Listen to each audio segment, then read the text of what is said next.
how to train hard and why you should train hard.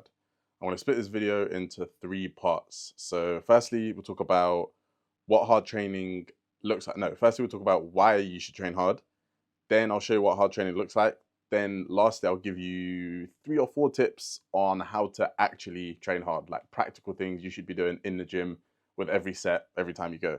So why train hard in the first place? It sounds like a silly question. I mean, obviously you should train hard, but the main benefit is because you've got to train less.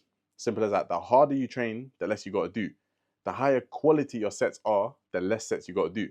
And I'll define during this video what it means to have a high quality set, because I always talk about that. I always say, you've got to do high quality sets, or you'll hear me say like I done 3 sets of bench press that were high quality. Like, what does that mean? What does high quality mean? And what does it look like? So I'll show some visuals on screen so you can see what it looks like.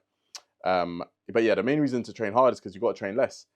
A lot of people, beginners especially, guilty, and we've all been there. I was one at one point. They do too much. And by too much, I mean too many exercises and too many sets. So the classic thing you'll see a beginner go gym. They want to train their chest, and they do 3 sets of bench press, then 3 sets of incline press, and then 3 sets of flies, and then high to low flies, and low to high flies, and they end up doing like 12 sets of chest in one singular exercise. I mean, one singular day. That's way too much. You don't need 12 sets in one singular day, especially not as a beginner. Instead, you're better off doing 1 chest exercise, doing it for 3 hard sets, and you'll learn in this video how to get hard sets, how to do them, on like 2 separate occasions during the week, so like a Monday and a Thursday, and you'll grow. You'll grow just fine. 6 hard sets of chest a week is plenty for people. It's more than enough for beginners, and even intermediate people, that'll be good.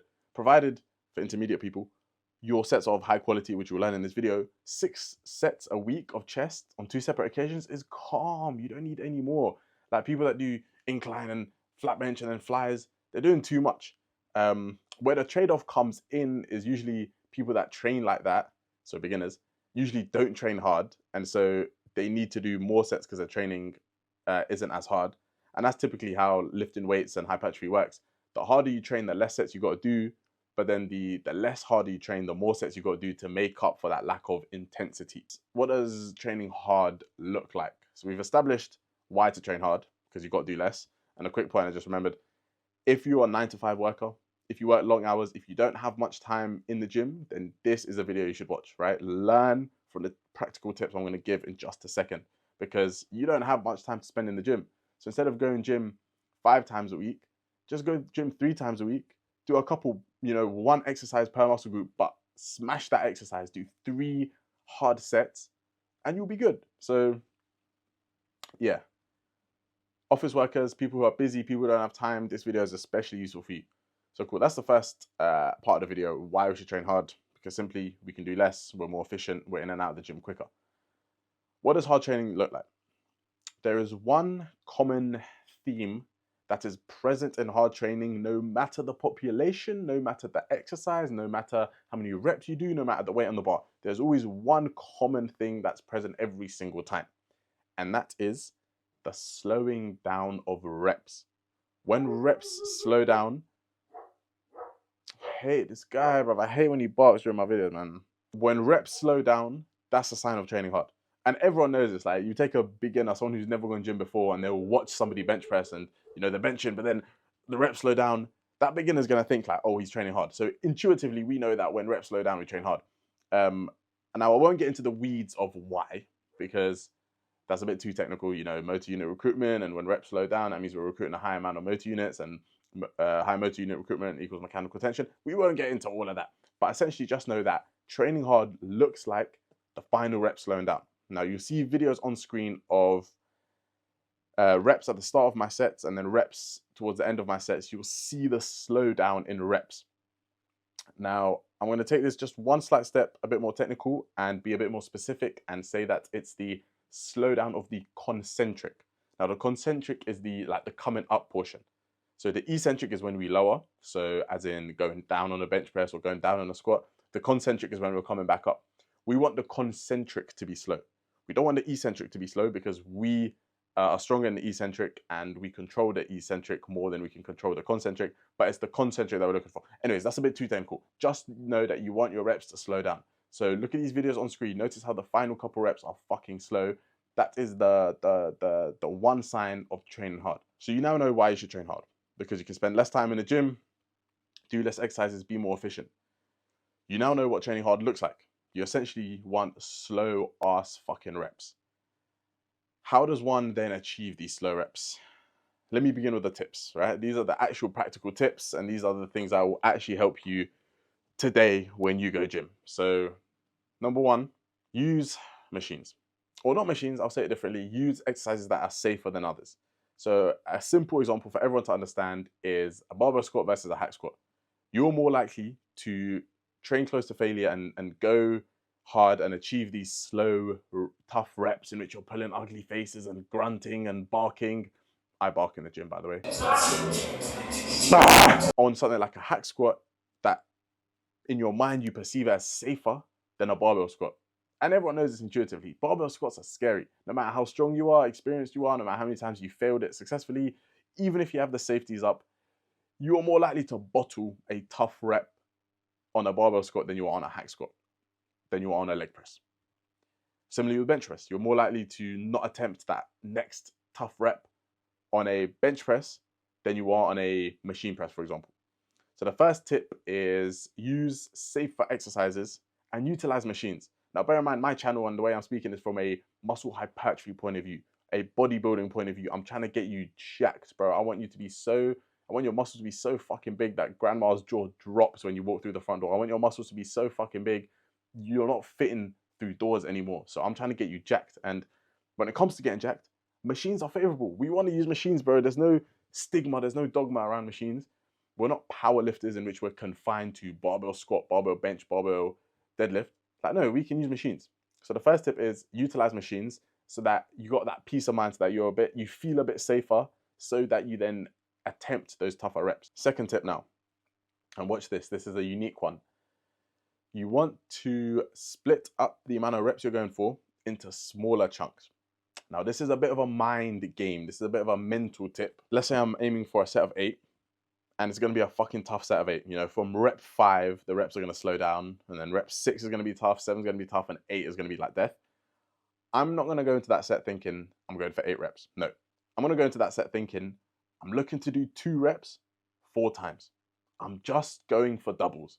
I'm going to do a rep, then do another rep, then take a little breather. Not rack the weight. Don't misconstrue what I'm saying. I'm not saying rack the weight and rest, but just like a little breather in between reps. Then 2 reps, then 2 reps, then rest again, then 2 reps, then rest again. So if you've never heard of this tip, this is going to be a unique one, but split up your set into smaller chunks. So if you're doing a set of 10, split it halfway. So get the first 5 reps, then take a breather, take a little rest, then the next 5 reps. If you're doing a set of 12, split it up into 4s. So get your first 4 reps, get your second 4 reps, then get your last 4 reps. This is just a little tip that's helped me over the years, because going into a tough set of like 12, for example, especially if it's, let's say, your last exercise of the day or the third set of 3, your mental might not quite be there as it really should. Like, you know, you're not as pumped up for the third set as you were for the first. And so you don't want to bottle a set and not train hard because your mind gets in your way. And we all know that the mind is the biggest enemy and that the mind gives up way before the body. So let's try and deploy as many little tips and tactics as we can to not have our mind fuck us up, basically. And one of these tips and tactics is split up the amount of reps you want to do into smaller chunks.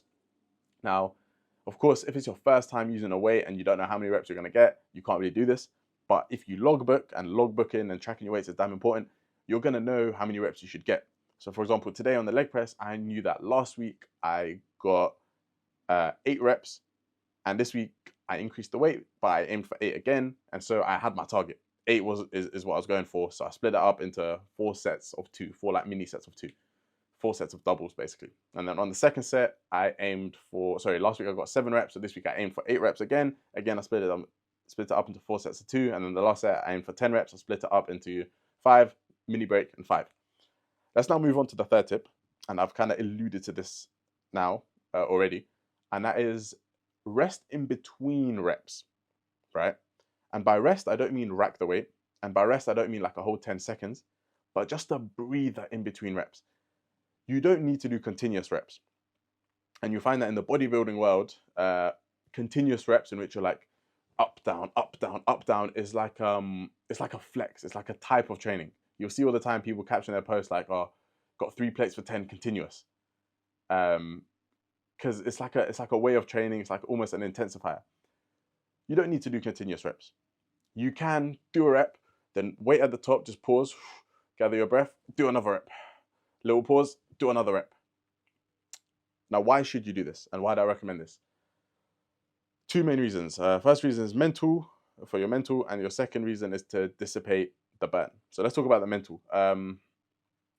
When you're doing continuous reps and you're constantly just going for it, you might not be in the best state of mind to go for those really tough reps.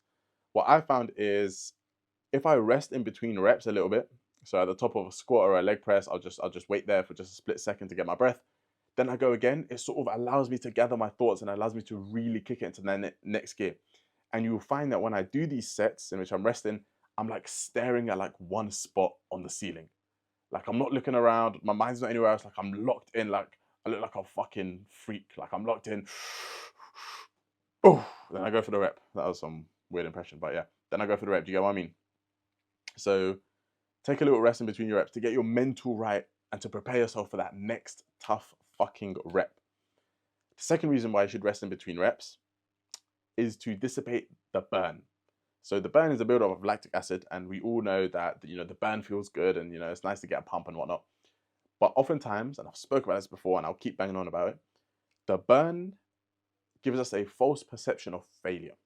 It has us thinking and feeling that we're closer to failure than we actually are. When you feel that burn, you think that your muscles can't go anymore. You can't get another tough rep. And oftentimes you won't be able to when there's a high amount of burn. When there's that lactic acid buildup and you're feeling that fire in your muscles, if you then attempt another rep, you probably won't get it. But if you rest in between reps just for a split second, so rest at the top of the leg press or at the bottom of leg extensions, I've literally made a whole video speaking about this, at the bottom of leg extensions, just rest, just for a split second, just take a break. That little break of half a second, of 1 second in which you just let the burn dissipate will allow enough fatigue to go away, basically, to then allow you to get another rep. And this next rep that you get is gonna be of high quality. It's gonna be these slow, tough reps. And as we've established, I'm making a whole video on why slow, tough reps are important.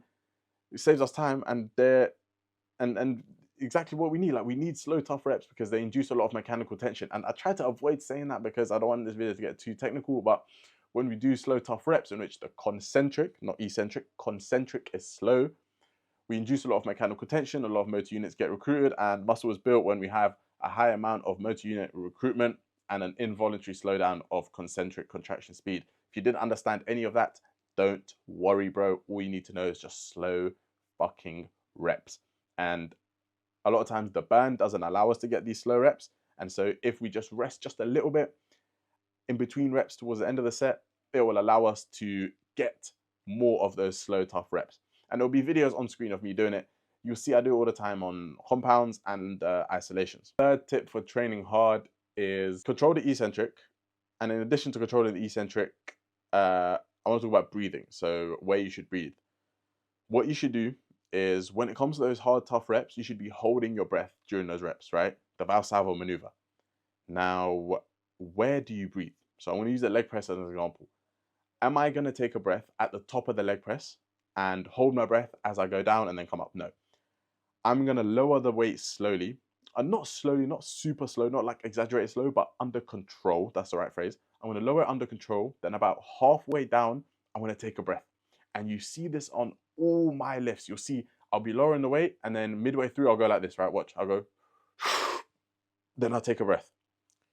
You want to inhale, and you want to be holding your breath and bracing at that turning point. The turning point is when the eccentric turns to the concentric. In other words, at the bottom of a squat or the bottom of a bench press or the bottom of a bicep curl, when we go from the eccentric to the concentric, in that turning point, that's when we want to be braced, and that's where we want a lot of air in our core and in this area to make sure the trunk is stable. And so to train hard, you want to breathe in about halfway down.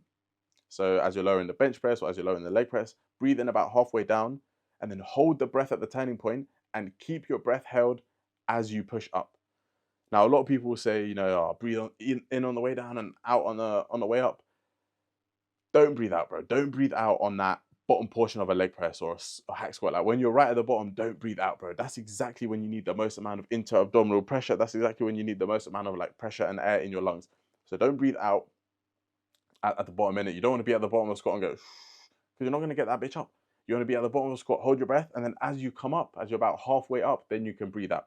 When you get to the lockout, that's a good way to put it. That's when you can breathe out. So on your way down, make sure you're lowering it under control, right? Don't bomb down, because we're training for hypertrophy here. So don't never bomb down, right? Always lower the weight under control.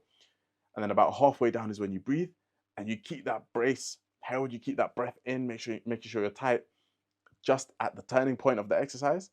And that will allow you to push fucking hard and get those well, I'm bugging, slow, tough reps that require ugly facials, that require you to grunt and bark and make all these fucking noises. And then when you get to the top of the rep, as you approach lockout, that's when you can breathe out. And there's plenty of clips on screen of me doing that, so you can see what I'm talking about. But that's essentially how to train hard. Told you why we should train hard, so that we save time in the gym, we're more efficient, and we need to do less exercises and less sets. Showed examples what training hard looks like, and told you basically the one golden thing that ties training hard together, and that is the slowdown of reps. And then I've given you 4 tips on how to train hard. Number 1, use machines and safer exercises that are easier for your mental state to, you know, train hard and get into that mode. Number 2, what did I say? Number 2 was, oh yeah, split up your sets into smaller bite-sized reps. So if you're doing a set of 12, split it up into 6 sets of 2 or whatever. Number 3, what the fuck did I say? Damn, I should probably script my videos. Number 3, I said, what did I say number 3 was? You lot, my mind's gone. I totally forgot what I said number 3 was, forgive me. But then number 4 was where to breathe, where to brace, and where to hold your breath as we do these tough reps. So that's been how to train hard with a couple tips. Plenty of videos on screen of me training hard. If you're interested in coaching, hit me up on Instagram or leave a comment down below, and I'll catch you all in the next video. If I'm on your screen right now, that will kept your interest somehow. Love you, bro. In a bit, man.